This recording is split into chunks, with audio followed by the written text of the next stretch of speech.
Kadangkala kehidupan ini seperti sebuah tirai. Kita dapat mengintip kembali perjalanan hidup yang telah kita lalui. Dan ketika kita melihat itu semua, kita menyadari bahwa kita mampu melewatinya. Semua hanya karena kasih dan kekuatan Tuhan.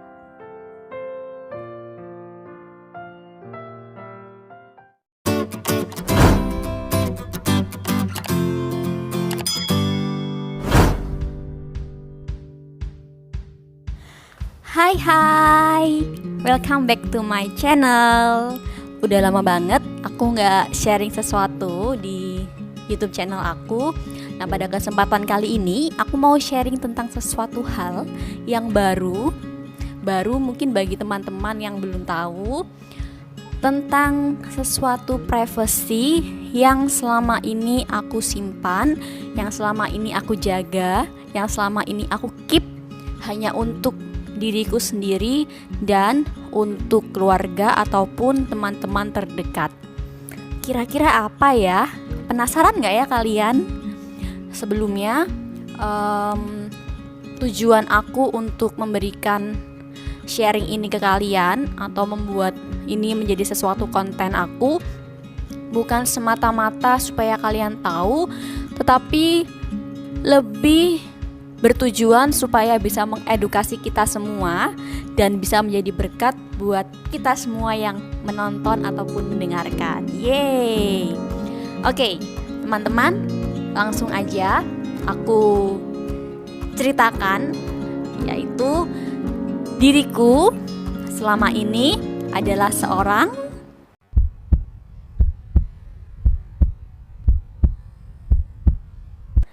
skolioser. Apa sih teman-teman skolioser itu? Mungkin bagi beberapa orang masih awam ya, atau masih belum terlalu tahu. Nah, kalau misalnya kalian ingat dulu pada saat pelajaran IPA di SD ataupun SMP, ada yang namanya kelainan tulang seperti skoliosis, lordosis, dan kifosis. Nah, aku termasuk yang skoliosis. Sebelum aku sharing atau menceritakan tentang pengalamanku, seperti apa, mulai kapan taunya, gejalanya apa, penyebabnya apa, aku mau bacakan dulu ya sumber dari Mbah Google. Nah, untuk teman-teman yang mau tahu lebih jelasnya, kalian juga bisa langsung cari di Google, YouTube, dan sebagainya, karena banyak sekali sumber informasi tentang kelainan atau penyakit ini. Oke, skoliosis adalah kelainan tulang belakang yang ditandai dengan kelengkungan abnormal pada tulang tersebut. Pada penderita skoliosis, tulang terlihat melengkung ke samping yang biasanya membentuk huruf S atau huruf C. Data dari World Health Organization memperlihatkan bahwa 3% warga di dunia rentan terkena skoliosis, sedangkan di Indonesia angkanya sekitar 3-5%, dan pada umumnya banyak terjadi di perempuan. Bukan berarti laki-laki tidak bisa kena ya, tetap ada, hanya persentasenya lebih kecil. Penyebab skoliosis. Nah, penyebab skoliosis ini dapat dibedakan sesuai dengan jenisnya. Antara lain, yang pertama, skoliosis idiopatik. Pada skoliosis tipe ini tidak diketahui penyebab skoliosis secara pasti. Itulah sebabnya kenapa kok skoliosis sulit untuk dicegah. Namun, hampir 80% penderita skoliosis termasuk dalam kategori ini. Selanjutnya, yang kedua, skoliosis kongenitas. Penyebab skoliosis tipe ini karena proses pembentukan tulang belakang yang tidak sempurna atau tumbuh normal sewaktu bayi masih dalam kandungan. Dan yang ketiga yaitu skoliosis degeneratif. Jenis skoliosis yang satu ini terjadi akibat kerusakan tulang belakang yang berlangsung secara perlahan-lahan. Beberapa penyakit seperti Parkinson dan osteoporosis diduga turut memicu terjadinya skoliosis degeneratif ini. Jadi ada 3 penyebab skoliosis yang dibedakan menurut jenisnya ya teman-teman. Selanjutnya, Ternyata skoliosis ini juga dapat menyebabkan beberapa komplikasi. Yang pertama, masalah punggung. Biasanya nyeri punggung jangka panjang dan artritis banyak dikeluhkan oleh orang dewasa. Ketika sudut kebengkokan atau kemiringan tulang skoliosis tidak segera ditangani, dampak yang paling terasa adalah keluhan nyeri otot di daerah punggung. Hal ini terjadi karena otot pada satu sisi tubuh lebih bekerja ekstra akibat ketidaksimetrian tulang tersebut. Yang kedua yaitu masalah jantung dan paru-paru. Pada kasus skoliosis yang parah atau tulang belakang melengkung lebih dari 50 derajat, penderitanya akan mengalami kesulitan bernafas. Selain itu, jantung juga akan mengalami kesulitan untuk memompa darah ke seluruh tubuh akibat tertekannya jantung dan paru-paru oleh rongga dada. Nah, ciri-ciri skoliosis apa aja sih? Karena tulang belakang sulit dilihat langsung tanpa bantuan ronsen, orang dengan skoliosis mungkin akan tampak dari caranya berdiri atau caranya duduk, teman-teman. Bisa jadi ia sedikit membungkuk ke depan atau bahunya tinggi sebelah. Nah, skoliosis juga bisa dilihat dari caranya seseorang sulit untuk menemukan posisi tidur yang nyaman. Sesak nafas juga bisa dialami ketika derajat kelengkungan skoliosis sudah terlalu besar dan menekan seluruh organ dalam diikuti dengan penyusutan tinggi badan. Oke, sekarang masuk ke pengobatan skoliosis. Pengobatan skoliosis dilakukan sesuai dengan tingkat keparahan lengkungan tulang belakang. Selain itu, dokter juga akan mempertimbangkan faktor usia dan jenis skoliosis kalian. Namun pada umumnya, penanganan yang dapat dilakukan yang pertama adalah observasi. Pemantauan dilakukan jika derajat skoliosis tidak begitu berat, yaitu 25 derajat pada tulang yang masih tumbuh atau 50 derajat pada tulang yang sudah berhenti pertumbuhannya. Rata-rata nih, tulang berhenti tumbuh pada saat usia 19 tahun. Lalu yang kedua yaitu ortosis. Ini merupakan penggunaan alat penyangga yang dikenal dengan nama brace. Ada hard brace yang keras itu, ada juga yang soft brace. Biasanya indikasi pemakaian alat ini adalah derajat pembengkokan sekitar 30 sampai 40 derajat dan terdapat progresivitas peningkatan derajat sebanyak 25 derajat. Dan yang ketiga, yang tindakan terakhir dilakukan yaitu operasi. Tidak semua skoliosis memerlukan operasi. Indikasi dilakukannya operasi pada skoliosis adalah progresivitas peningkatan derajat pembengkokan di atas 50 derajat pada orang dewasa. Nah, itu tadi adalah materi yang aku bacakan dari sumber di Google, teman-teman. Sekarang aku mau sharing tentang diri aku sendiri. Mulai kapan sih aku sudah tahu kalau aku ini skoliosis? Sudah lama sekali. Mungkin sekitar 9 tahun yang lalu. Jadi ketika aku duduk di bangku SMA. Nostalgia SMA kita, indah lucu banyak cerita, masa-masa remaja ceria, masa paling indah. Ketika umur hampir 17 tahun mungkin ya, aku sudah lupa juga. Nah, memang tidak pernah aku sharingkan ini ke banyak orang karena memang aku berpikir ini tidak terlalu penting ya untuk kalian tahu. Tetapi pada saat itu aku berpikir cukup keluarga yang tahu. Lama-kelamaan aku sharing ke sahabat-sahabat dekat dan teman-teman dekat aku. Jadi aku mau berterima kasih dan mengucap syukur untuk keluarga dan juga teman-teman yang udah selalu support dan care sama aku, terkhususnya untuk skoliosisku ini. Nah, semakin tahun ternyata memang tidak mudah aku menjalani kegiatan dan menjalani kehidupan ini sebagai seorang skolioser. Oke, sekarang flashback ya, waktu aku SMA dulu. Ceritanya pertama kali adalah ketika aku tidak sengaja bercermin, aku melihat ada punuk di punggung aku. Aku penasaran kan, apa ini, punuk apa? Aku juga gak mikir bahwa aku akan sampai kena skoliosis dan sebagainya itu.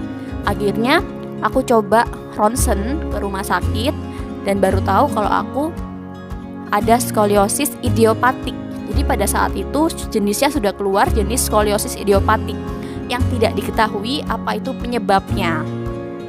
Lalu pada saat itu pertama kali ronsen, kalau nggak salah ingat sudah 40 derajat ya, sudah 40 derajat.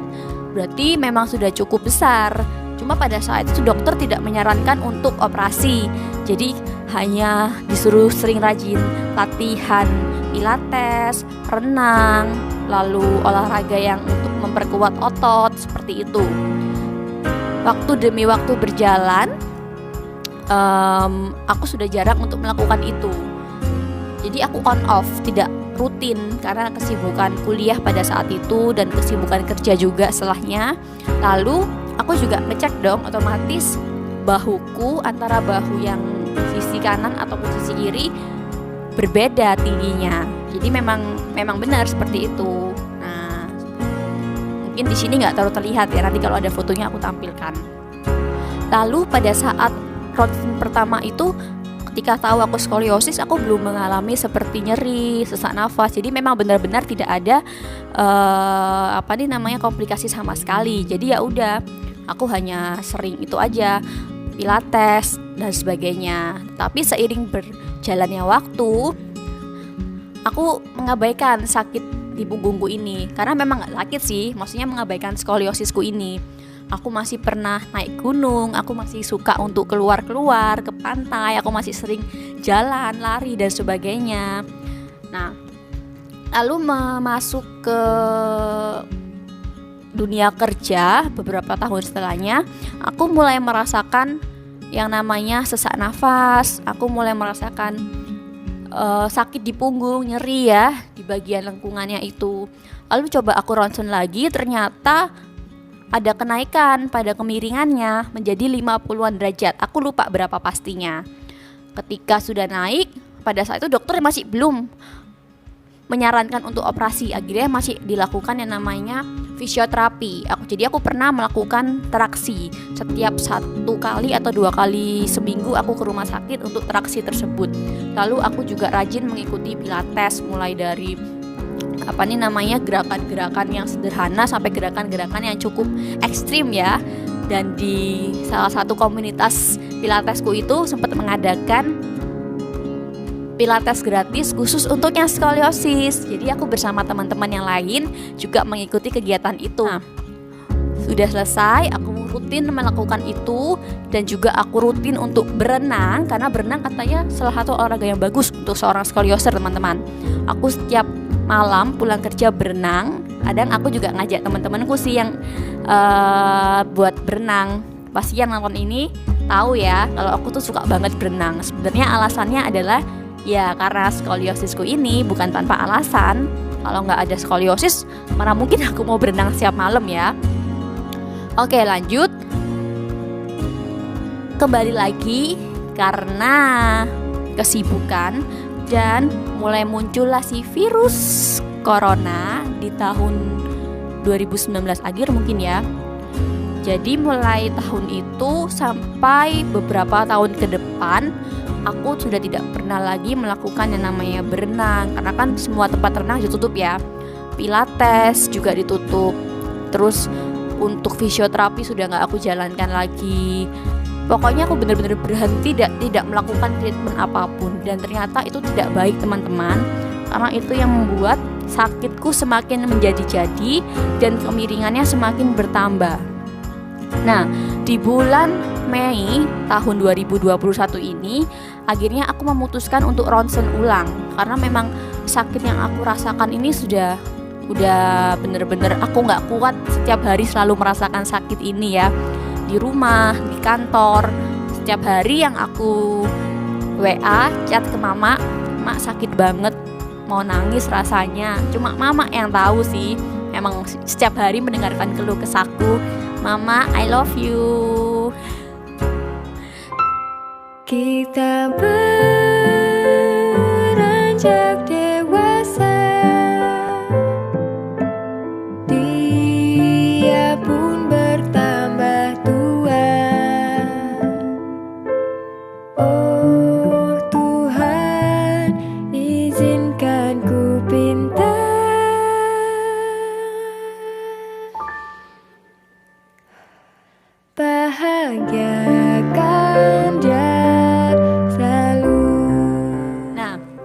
Akhirnya aku ronsen lagi, ditemani sama mamaku juga.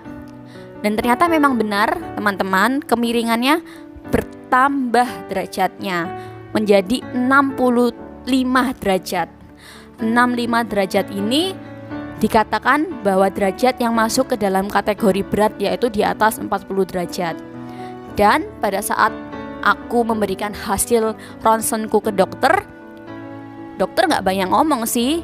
Ya dokter bilang memang dioperasi, memang harus dioperasi. Karena yang pertama derajatnya sudah cukup tinggi, 65 derajat. Yang kedua, sudah ada gejala sakit seperti sering nyeri setiap hari dan sesak nafas. Sesak nafas ini sering aku rasakan ketika aku jalan sebentar, duduk lama, berdiri lama, ataupun naik turun tangga. Itu pasti aku akan lebih cepat ngos-ngosan dibandingkan dengan teman-teman lainnya. Nah, oleh karena itu akhirnya dokter memutuskan untuk operasi. Dan pada saat dokter mengatakan untuk operasi, dengan senang hati dan bersyukur, oh ya dok, nggak apa-apa.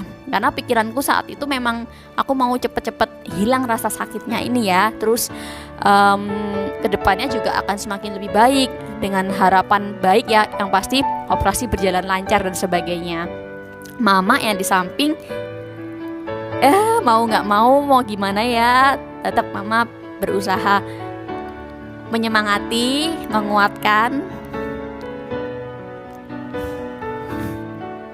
Oke, akhirnya karena aku pakai BPJS, jadi dokternya sih bilang ditunggu sekitar 2 bulanan. Berarti di bulan September itu akan dijadwalkan untuk operasi.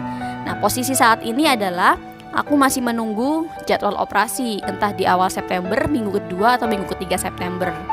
Intinya memang sudah harus dilakukan operasi untuk tulang belakangku ini. Aku tanya ke dokter, dok, berapa lama ya operasinya? Wah, lama, ini operasi besar, bisa 8 jaman. Oke. Memang ini adalah operasi yang cukup besar, bukan cukup besar ya, operasi yang tingkatannya tinggi sih katanya. Karena harus membedah tulang belakang, lalu diberikan skrup pen dan semacamnya itu ya. Oke, seperti itulah. Inti dari cerita ini teman-teman, aku sharingkan ini bukan semata-mata supaya kalian tahu bahwa aku ini skoliosis, bahwa aku ini seorang skolioser. Bukan semata-mata kalian mendengarkan dan menjadi tahu, tidak. Tetapi yang lebih mau aku sampaikan ke sini adalah bahwa selama ini yang membuat aku bisa bertahan, yang membuat bisa aku tetap kuat dalam menjalani kehidupan sehari-hari, itu karena kekuatan dan pertolongan dari Tuhan saja. Kalau tidak ada kekuatan dan pertolongan dari Tuhan, kadang aku sebagai manusia biasa tuh gak bisa berpikir aku bisa bertahan atau enggak. Tapi karena aku percaya ada Tuhan yang berikan aku kekuatan, berikan aku kuasanya untuk aku tetap bisa menahan sakit ini hari demi hari, waktu demi waktu, sehingga aku tetap bisa normal dalam beraktivitas, dalam bekerja, dalam melakukan hal yang akan aku lakukan, yang ingin aku lakukan. Itu semua hanya karena kasih karunia Tuhan saja. Jadi di balik sakit yang aku rasakan, atau mungkin di balik sakit yang teman-teman rasakan, sakit ini tidak hanya sakit fisik ya, tapi mungkin sakit dalam hidup kalian ketika ada pergumulan yang membuat kita sedih, membuat kita kecewa, membuat kita ingin putus asa. Ternyata di balik itu semua ada kekuatan dan kuasa Tuhan yang senantiasa mengiringi kehidupan kita, asalkan kita tetap mau percaya dan melakukan apa yang menjadi kehendak Tuhan. Di waktu-waktu ini aku sering berdoa sama Tuhan. Aku tidak minta kesembuhan, aku minta kekuatan dari Tuhan supaya aku tetap bisa kuat meskipun aku merasakan sakit di fisik aku, punggung aku, nyeri, sesak nafas dan sebagainya dalam aku melakukan kegiatan sehari-hari. Tapi aku percaya Tuhan yang memberikan aku kemampuan untuk aku tetap melakukan kegiatan aku hari lepas hari. Dan ketika dikatakan dokternya, operasi itu pun tidak bisa kembali 100% ya, lurus tidak. Bukan berarti seorang skolioser terus dioperasi terus kembali lurus normal, tidak. Kemungkinan bisa kembali lurus sekitar 75-80%. Jadi intinya seorang skolioser akan tetap memiliki skoliosis di punggungnya. Tetapi dengan adanya operasi dan pertimbangan lainnya akan bisa meningkatkan kualitas hidup kita sebagai seorang skolioser. Aku percaya tangan Tuhan yang memberikan kuasanya untuk dokter dan tim medis lainnya, sehingga nanti operasi bisa berjalan lancar, kebutuhan apapun dipenuhi semua oleh Tuhan. Dan aku mau bersyukur dan mengucapkan terima kasih yang banyak untuk semua keluarga yang selalu support aku, selalu mendukung aku, dan juga teman-temanku, sahabat-sahabat dekatku yang sudah tahu sebelumnya tentang aku makasih banget karena kalian tetap mau menjadikan aku sebagai seorang teman yang baik. Kalian selalu care dan kalian selalu support aku banyak-banyak terima kasih kepada kalian semua. Untuk itu teman-teman, aku mohon doanya dan kita juga saling mendoakan satu sama lain di tengah-tengah kehidupan yang memang tidak mudah ini, tapi kita sama-sama berharap dan berdoa bahwa semuanya akan baik-baik saja. Kurang lebih itu cerita yang mau aku sampaikan di waktu dan kesempatan ini. Selain itu, semoga konten ini boleh bermanfaat buat kita semua yang mungkin masih awam atau tidak tahu tentang skoliosis ini. Jadi kalian yang masih muda-muda bisa lebih aware, ataupun kalian yang menonton bisa lebih aware, apakah jangan-jangan selama ini aku juga punya skoliosis tapi nggak tahu. Nah, karena kebanyakan kasus skoliosis itu memang ketika dia sudah tinggi derajatnya baru tahu gitu. Atau juga untuk bunda-bunda muda, mama-mama muda yang punya anak masih kecil-kecil, bisa lebih aware ke tulang belakangnya, lebih diperhatikan tulang belakangnya supaya bisa dicek tetap aman sampai masa pertumbuhan dan saat mereka tumbuh dewasa nanti. Oke teman-teman, terima kasih banyak yang sudah mau menonton, melihat, dan mendengarkan konten YouTube aku ini. Aku akan sharing banyak hal lagi tentang skoliosis ini di waktu-waktu berikut. Sekarang adalah masa-masa penantian aku untuk menunggu panggilan dari rumah sakit dan dokter untuk dioperasi. Deg-degan banget iya, karena ini adalah sesuatu yang besar dalam hidup aku ya. Karena setelah operasi katanya ya, kita akan kembali menjadi seperti seorang bayi. Duduk dibantu, berdiri dibantu, mau ngapa-ngapain masih butuh pertolongan orang pokoknya. Aku juga mengucapkan makasih buat teman-teman seperjuangan aku yang sama-sama skolioser, yang gak pernah berhenti kasih aku semangat dan kasih aku sharing tentang hal yang sudah kalian lalui ketika kalian juga sudah mengalami operasi dan mengalami fase-fase itu. Aku makasih banyak. Biar semua yang balas adalah Tuhan. Tuhan memberikan kita semua kesehatan, keluarga yang menyayangi kita, teman-teman yang support kita. Dan buat yang masih jomblo, semoga segera mendapatkan jodohnya. Ini aku lagi ngomong sama diri sendiri ceritanya. Oke teman-teman, sampai bertemu di konten-konten aku selanjutnya ya. Dadah.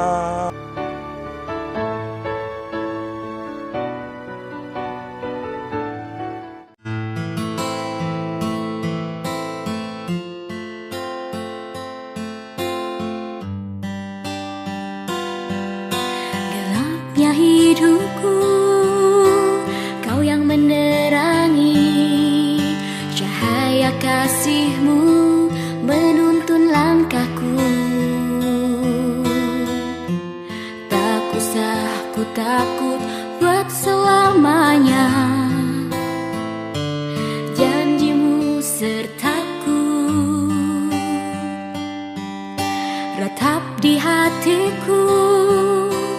Engkau yang ubahkan jadi sukacita dalam hidup ini.